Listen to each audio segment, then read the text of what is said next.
কুকুর যদি ঘাস খায় তাহলে বুঝতে হবে কুকুরের পেট নষ্ট হয়ে গেছে। আর মানুষ যদি ঘুষ খায়, বিশ্বাসঘাতকতা করে, মনুষ্যত্ব বিলুপ্ত হয়ে গেলে বুঝতে হবে মানুষ অন্তরটা নষ্ট হয়ে গেছে। তেল বিদ্যা আর পাচাটা যখন বেশি হয়ে যায় তখন বঞ্চিত হয়ে যায় সৎ যোগ্য ব্যক্তিরা। 1 টাকার কয়েন যদি আপনি মাটিতে ফেলে দেন, ঝনঝন করে একটা আওয়াজ পাবেন, শব্দ হবে। কিন্তু 1000 টাকার নোট মাটিতে ফেললে আপনি একটা শব্দ কানে শুনতে পারবেন। ঠিক একইভাবে জ্ঞানী ব্যক্তি কখনো অন্য মানুষের সাথে তর্ক বিতর্কে জড়ায় না, কিন্তু অন্যদিকে মূর্খ ব্যক্তি যাদের জ্ঞান গরিমা কম, তারা শুধু চিল্লিয়েই যায়। তাই নিজের জীবনটাকে ওই 1000 টাকার নোটের মতো তৈরি করুন। অযথা তর্ক বিতর্কে গিয়ে নিজের জীবনের মূল্যবান সময় নষ্ট করবেন না। পরিবারের থেকে মানুষের জীবনে বড় কোনো সম্পত্তি নেই, আর বাবার থেকে বড় কোনো পরামর্শদাতা আপনার জীবনের কেউ নেই। মায়ের থেকে বড় কোনো জগৎ আপনার জীবনে আর নেই। ভাইয়ের থেকে ভালো ভাগিদার আপনার জীবনে আর নেই।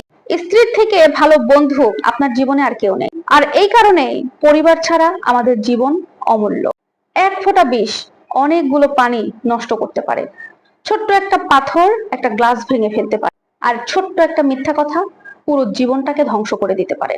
বাবার ইচ্ছে ইঞ্জিনিয়ার, মায়ের ইচ্ছে ডাক্তার হবে, দাদুর ইচ্ছে উকিল হও, আর কাকুর ইচ্ছা টিচার। ইচ্ছেগুলো সব কেমন যেন ভেবে তো আমি একদম থম মেরে আছি। কই, কেউ তো একটা বারের জন্য বললো না খোকা তুই মানুষ হ। একটা বিষয় খেয়াল করে দেখবেন, একজন মা 5টা সন্তানকে একসাথে মানুষ করতে পারে, কিন্তু 5টা সন্তান মিলে একটা মাকে দেখভাল করতে পারে না। বড় গাছ নড়ে কম, বড় মাছের কাটাও কম। জ্ঞানী লোকের কথা কম, গুণী লোকের কদর কম। সুস্থ লোকে খায় কম, মূর্খ লোকের আক্কেল কম। নিষ্ঠুর লোকের মায়া কম, শিশুদের হিংসা কম। সৎ লোকের বন্ধু কম, নিঃশ্বাসের বিশ্বাস কম।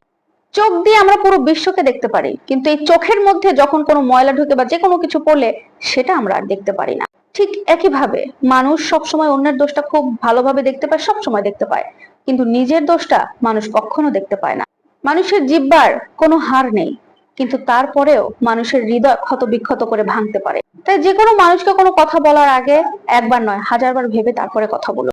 কষ্টের কথা কি বলবো, কষ্ট হলেও এটাই সত্যি, আমি কারোর প্রিয়জন হতে পারিনি। যতটুকু যা লেগেছি সবার প্রয়োজন হিসেবেই আমাকে ব্যবহার করেছে। বৈশাখী ঝড়ে ভেঙে যায় ঘর, আর হৃদয়ের ঝড়ে ভেঙে যায় অনেক মানুষের মন। এরকম অনেক দেখে যারা অন্যকে ভালো রাখতে গিয়ে নিজের ভালো থাকা, নিজের ভালো লাগা সবকিছু বিসর্জন দিয়েছে, অথচ দিন শেষে তাদেরকেই অপরাধের কাঠগড়ায় দাঁড়াতে হয়েছে। একটা খাবার যতই দামি হোক, ওই খাবার যদি একবার নষ্ট হয়ে যায়, পচে যায়, ওই খাবারের আর কোনো মূল্য থাকে না। ঠিক তেমনি আপনার ভেতরে যতই শিক্ষা থাকুক, আপনার যদি মনুষ্যত্ব না থাকে, ওই শিক্ষার কোনো দাম নেই। কারোর সুন্দর চেহারা দেখে কখনো মুগ্ধ হবেন না, কারণ সুন্দর চেহারা দিয়ে কি হবে যদি তার ভেতরে কোনো মনুষ্যত্ব না থাকে, তার চরিত্র ঠিক না থাকে। আপনি সুন্দর চেহারা দিয়ে জীবনে সুখী হতে পারবেন না। ভিডিওটি ভালো লাগলে অবশ্যই আপুর সাথে থাকবেন। আল্লাহ হাফেজ।